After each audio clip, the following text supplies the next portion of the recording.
천준호 의원입니다.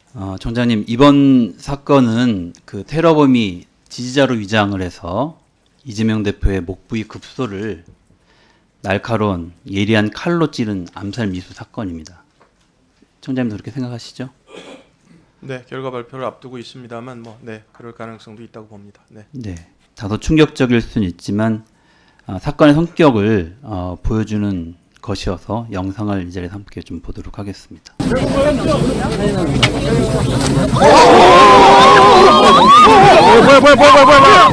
다음 영상도 같이 좀 틀어주십시오.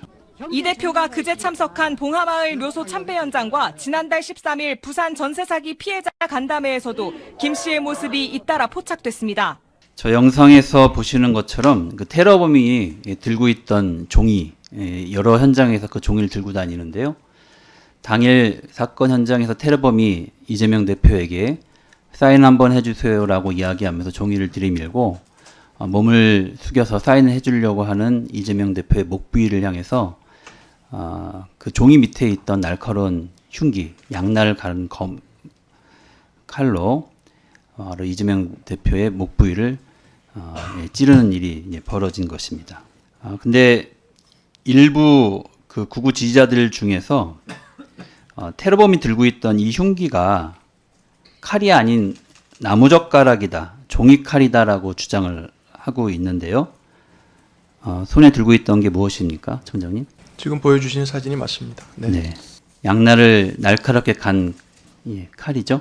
네. 예, 그렇습니다. 자, 그런데 사건 발생 직후 경찰은 이재명 대표가 출혈량이 적다며 1cm 열상을 입었다, 경상으로 추정된다는 내용의 보고를 부산 강서경찰서에서 부산청으로 했고 또 본청으로 했습니다. 보고 받으셨습니까? 요 보고 경위를 말씀을 드리면요. 받았습니까? 아니, 그러니까 제가 보고는 받았습니다. 그러나 네. 부산 강서에서 보고한 내용이 아니고 저희 본청에서 처음 요 문안을 사용했습니다. 그 문안을 사용하게 된 계기는 본청 상황실에 파견 나와 있는 소방협력관이 소방청을 통해서 확인한 내용을 저희가 이제 보고서에 처음 인용한 거다, 이렇게 말씀드리겠습니다. 네, 이게 언론에 유출이 됐습니다. 그 뒤에. 유출 그래서 경위는- 이것에 기초해서 보도가 많이 나갔습니다. 네. 조선일보 보도에 따르면 경찰 이 대표 목 부위 1cm 열상, 경상 추정 이렇게 돼 있습니다. 이게 그 뒤에 있었던 사건 조작 그리고 자작극을 이야기했던 여러 가짜 뉴스들의 근거가 됐던 영상입니다. 그에 대한 책임감 느끼십니까?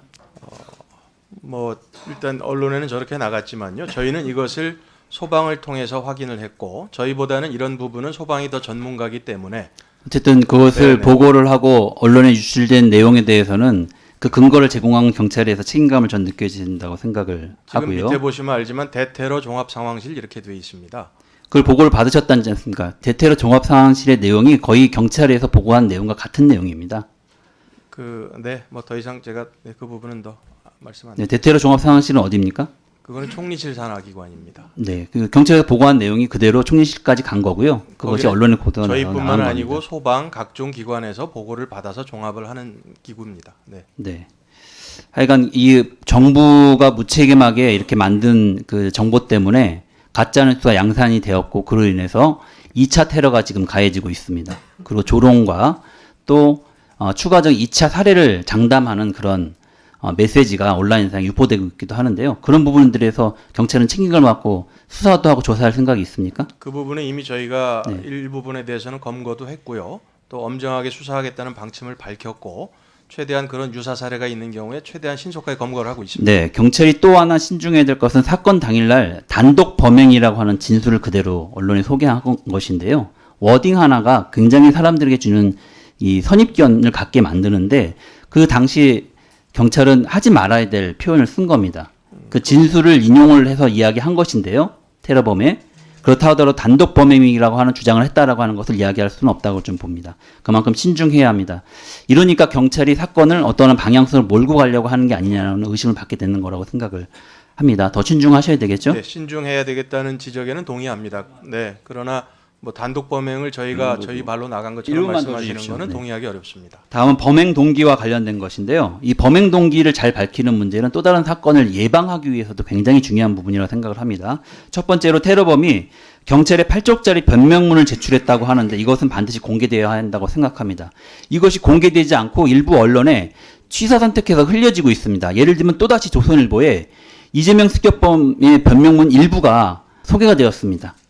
예를 들면 특정한 어떤 정치 세력에 대한 이미지를 가질 수 있는 왜곡된 내용들을 일부러 부분적으로 편집해서 흘려지고 있는 겁니다. 이것이 바람직한 일입니까? 그게 저희 경찰발이라면 저희는 100% 제가 경찰이 갖고 있는지 경찰이 갖고 네. 있지 않은 거 어디서 나왔겠습니까, 이게? 잘못됐다고 말씀을 드리고요. 네. 다만 이제 그 8쪽짜리 그 메모가 언제 어느 타이밍에 공개되는 게 좋을지는 한번 수사팀에서 지금 종합적으로 판단을 하고 있습니다. 뿐만 아니라 범행 동기와 관련해서 반드시 밝혀져야 될 부분 중에 하나가 당적을 공개하는 것입니다.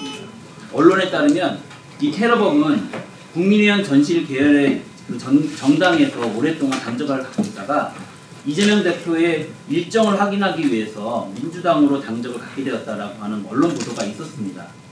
예, 그런 부분에서 정확하게 좀 밝혀져야 한다고 생각이 들고요. 네. 그리고 집회 참석에 대해서도 태극기 집회에 참석했다는 등등의 이야기가 있었습니다.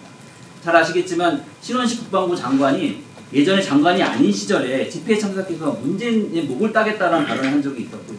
집회에 참석해서 그런 발언을 듣는 사람들이 쉽게 지도자의 목을 따기 위한 행위를 예행할 수 있다고 생각하게 됩니다.